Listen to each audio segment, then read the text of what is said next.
എല്ലാ തദ്ദേശ തെരഞ്ഞെടുപ്പ് കാലഘട്ടങ്ങളിലും, എല്ലാ നിയമസഭാ തെരഞ്ഞെടുപ്പ് കാലഘട്ടങ്ങളിലും, എല്ലാ ലോക്സഭാ തെരഞ്ഞെടുപ്പ് കാലഘട്ടങ്ങളിലും ഉടനീളം കേരളത്തെ സംബന്ധിച്ചിട്ട്, കോൺഗ്രസിനെ സംബന്ധിച്ചിട്ട് അതിനകത്തുള്ള ഗ്രൂപ്പ് യുദ്ധങ്ങൾ എല്ലാ കാലത്തും ചർച്ചയാണ്. നിരന്തരമായിട്ടുള്ള ഗ്രൂപ്പ് യുദ്ധങ്ങളിലൂടെ കടന്നു പോയതുകൊണ്ട് ഗ്രൂപ്പ് യുദ്ധം കോൺഗ്രസിന് അനുപേക്ഷണീയമായിട്ടുള്ള ഒന്നാണ്. അതതിൻ്റെ ശീലമാണ്.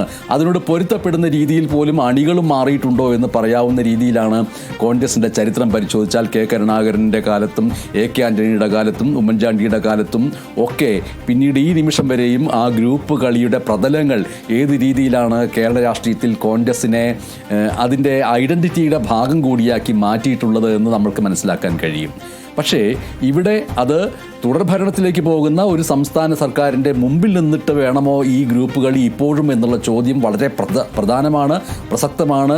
പ്രത്യേകിച്ചും പിണറായി വിജയൻ്റെ ഭരണത്തെ എതിർക്കുന്നവരെ സംബന്ധിച്ചിട്ട്, പിണറായി വിജയൻ്റെ ഭരണത്തിൽ ഗതികെട്ടിരിക്കുന്നവർ എന്ന് അവകാശപ്പെടുന്നവരെ സംബന്ധിച്ചിട്ട് ഏത് വിധേനയും ആ ഭരണത്തെ മാറ്റിയിട്ട് കോൺഗ്രസിൻ്റെ ഒരു ഭരണം കൊണ്ടുവരണമെന്ന് വിചാരിച്ചിരിക്കുന്നവരെ സംബന്ധിച്ചിട്ട് ഈ ഒരു പശ്ചാത്തലത്തിൽ ഇനിയും പഴയ രീതിയിലുള്ള ഗ്രൂപ്പ് കളിയുടെ സമാന്തര പാതകൾ നിർമ്മിച്ച് മുന്നോട്ട് പോയാൽ UDFന് ഇവിടെ ഒരു തരത്തിലുള്ള മുന്നേറ്റവും ഉണ്ടാവാൻ കഴിയില്ല എന്ന് ഉള്ളാലെ പറയുന്നവർ ധാരാളമുണ്ട്. അപ്പോൾ മുതിർന്ന നേതാവും MP-യും വിശ്വപൗരനുമൊക്കെ ആയിട്ടുള്ള ഡോക്ടർ ശശി തരൂർ നടത്തിയിട്ടുള്ള പരസ്യ പ്രതികരണം എന്ന് പറയുന്നത് ഈ വിഷയത്തിൻ്റെ വീര്യം വർദ്ധിപ്പിക്കുകയുമാണ്.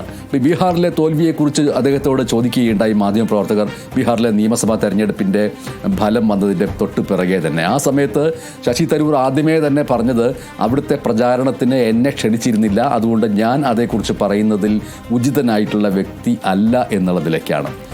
അപ്പോൾ എന്നെ ക്ഷണിച്ചിരുന്നില്ല പ്രചാരണത്തിന് എന്ന് പറയുമ്പോൾ തന്നെ ആ ഒരു പരിഭവവും അവഗണിക്കപ്പെട്ടതിൻ്റെ തീഷ്ണതയുമെല്ലാം അതിനകത്ത് ഒളിഞ്ഞിരിക്കുന്നുണ്ട്. ഒപ്പം ആരാണതിന് പിറകിൽ പ്രവർത്തിച്ചത്? അപ്പോൾ വളരെ പ്രധാനപ്പെട്ട ഒരു വ്യക്തി എന്നുള്ള നിലയ്ക്ക്, വിശ്വപൗരൻ എന്നൊക്കെ വിശേഷിപ്പിക്കപ്പെടുന്ന ഒരു വ്യക്തി എന്നുള്ള നിലയ്ക്ക്, കോൺഗ്രസിൻ്റെ ദേശീയ മുഖം എന്ന് പറയാവുന്ന ഒരു മുഖം ആയിട്ടുള്ള, അതിൻ്റെ ഉടമയായിട്ടുള്ള വ്യക്തി എന്നുള്ള നിലയ്ക്ക് ആ വ്യക്തിയെ ബീഹാറിലേക്ക് അടുപ്പിക്കാതിരുന്നത് ആരുടെ തന്ത്രമാണ് എന്നതടക്കമുള്ള കാര്യങ്ങളിലേക്ക് വീണ്ടും വീണ്ടും ചോദ്യചിഹ്നങ്ങൾ ഉണ്ടാക്കുന്ന രീതിയിലായിരുന്നു ശശി തരൂരിൻ്റെ ആ പറച്ചിൽ. ആ തുറന്നു പറച്ചിൽ പാർട്ടിയിലെ ആഭ്യന്തര ഭിന്നതകളിലേക്കാണ് ഇപ്പോഴും വിരൽ ചൂണ്ടുന്നത് എന്നതിൽ സംശയമില്ല. ഒപ്പം ബീഹാറിൽ വിജയിക്കുന്നതിനുള്ള തന്ത്രങ്ങൾ മെനയുന്ന കാര്യത്തിൽ കോൺഗ്രസ് നേതൃത്വം കാണിച്ച വീഴ്ചകളിലേക്ക് കൂടി ഇത് പല രീതിയിലും ശ്രദ്ധ തിരിക്കുന്നുണ്ട്. ബീഹാർ പ്രചാരണത്തിന് തന്നെ ഈ ഒരു പ്രധാനപ്പെട്ട വ്യക്തി എന്നുള്ളതിലേക്ക് തന്നെ ക്ഷണിക്കാത്ത കാര്യം നേരത്തെ തന്നെ പരിഭവത്തിൻ്റെ സ്വരത്തിൽ ശശി തരൂർ പറഞ്ഞിരുന്നു ഇവിടെ.